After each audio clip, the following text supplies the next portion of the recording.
Want to do another? Yeah, absolutely. How about I pick this time? Alright. Let's see. We got electric version, epic, even flow. Oh, here you go. What about Float On by Modest Mouse? Are you serious? Oh, absolutely. You're going to follow up Petty with Modest Mouse? Absolutely, why not? It's a good song. They're terrible. They're not terrible. They make me want to throw up. Why? Because they sound like a bunch of whiny men. Tom Petty is classic.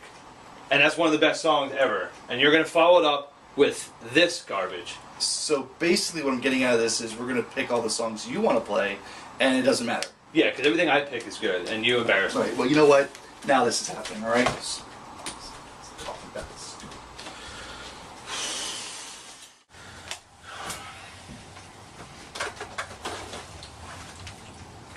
Hey, what's Steve's problem? Oh, cool, rock band. Do you like Modest Mouse? If he's angry at you, you should make him a mixtape.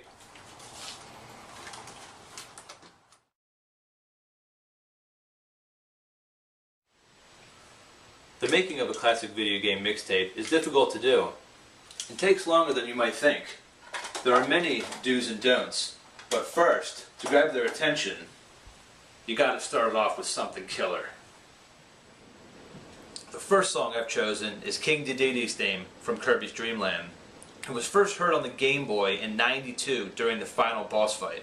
This song is both lighthearted and intense.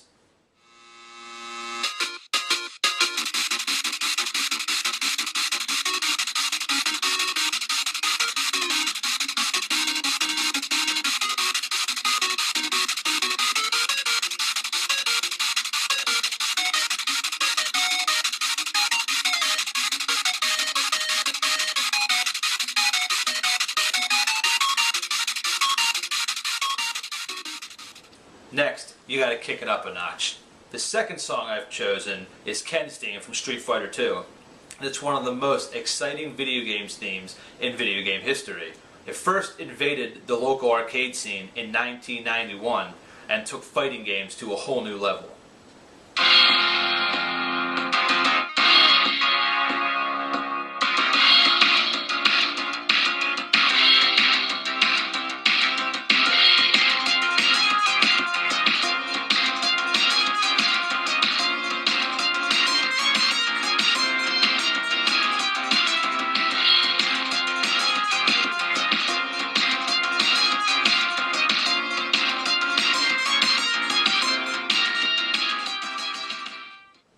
Once you have their attention, you gotta cool it down a notch. The third song I've chosen is Heart of the Giant, which was featured as part of the soundtrack for Echo: The Tides of Time. It was the second game in the series, and it featured a completely unique soundtrack, which helped set the mood for the entire game.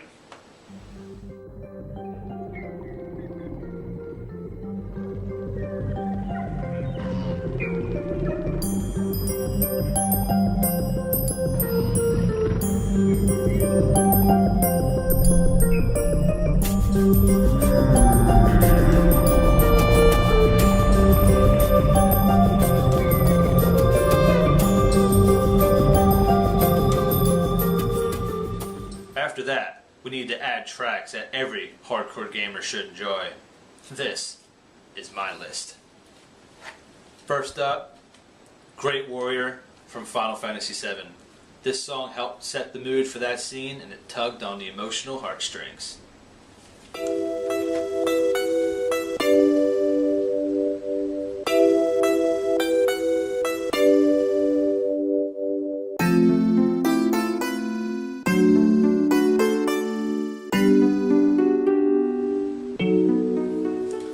Next up on the list, we got Beginning from Metal Gear for the NES.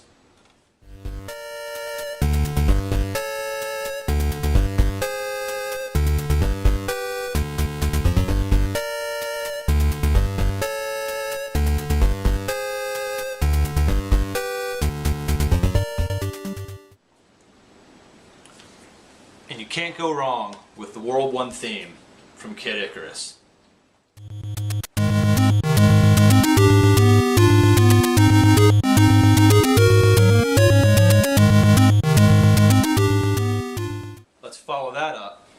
with Snake Man's theme from Mega Man 3.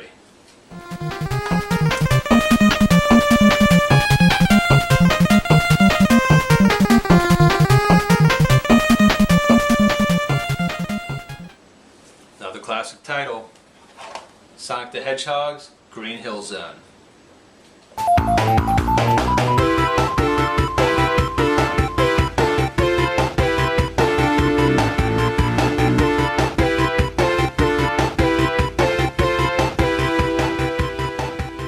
This song everybody should be familiar with, Brinstar from Metroid.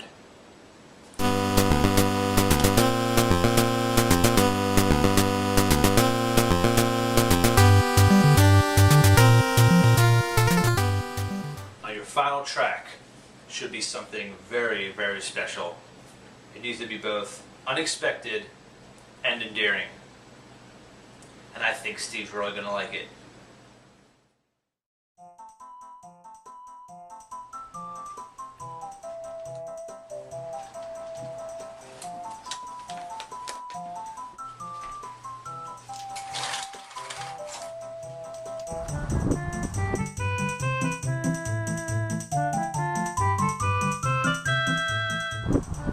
Matt, what are you doing? Steve, I want you to come back. I got a copy of Halo. I got some Chex Mix. Matt, just stop, just stop. You had me at Halo.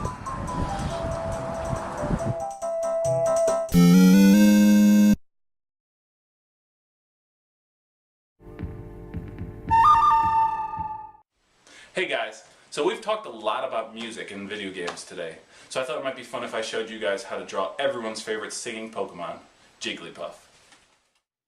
Now the first thing I've done is sketched out a circle in the shape of Jigglypuff's body, and from there I'm going to add a guideline so I know which way Jigglypuff is faced. At this point I'm going to start adding in all my circular shapes. So I'm going to draw both eyes in. You can see I kind of sketch them out. Then I'm going to work on Jigglypuff's little hairdo, which is also a circular shape. His mouth, the bottom part of his mouth, is a circular shape as well. From here I'm going to start adding in some of the more triangular shapes, starting with Jigglypuff's ears, and then moving down into Jigglypuff's arms. There's one arm, and here is the other. Now his feet have a triangular shape as well, so I'm going to add those. And once I've completed those, I can get a darker pencil and start outlining all of my sketches, and even adding a little bit of detail. So when I'm working in the hair here, I'm going to outline some of my sketch and add a little bit of detail around the edges. I'm going to continue working down the side of the face and then into the ears and the arms and feet, adding a little bit more detail to the ears. And from here I'm going to start working down in the mouth. So I'm going to draw the mouth as if Jigglypuff was singing. So I'm going to keep it open. And then after that I'm going to start working on Jigglypuff's eyes. Now Jigglypuff has big eyes, even by Pokemon standards, so I'm going to get those drawn in. And from there I'm going to start filling in some of my darker areas, like the ears, then back into the eyes.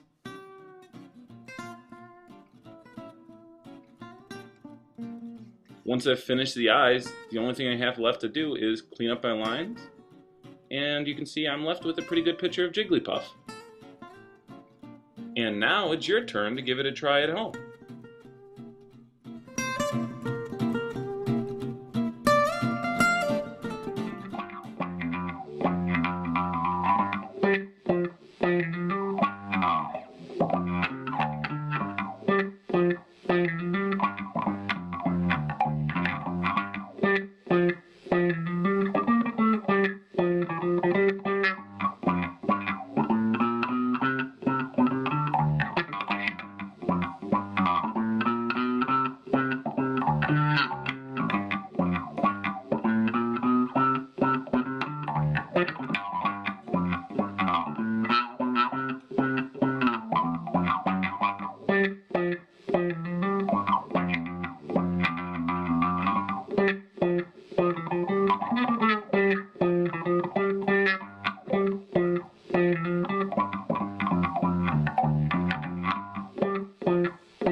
mixtape you made for Steve was pretty mint, but I thought of a song you forgot. What's that? How about that song from Star Fox? What do you guys think? Did I leave anything out? What would you add? Send us your feedback at Famicom Flashbacks at yahoo.com or send us a message on our Facebook page. Thank you for watching this episode of Famicom Flashbacks, and remember to keep retro gaming alive. Sweet moves, bro.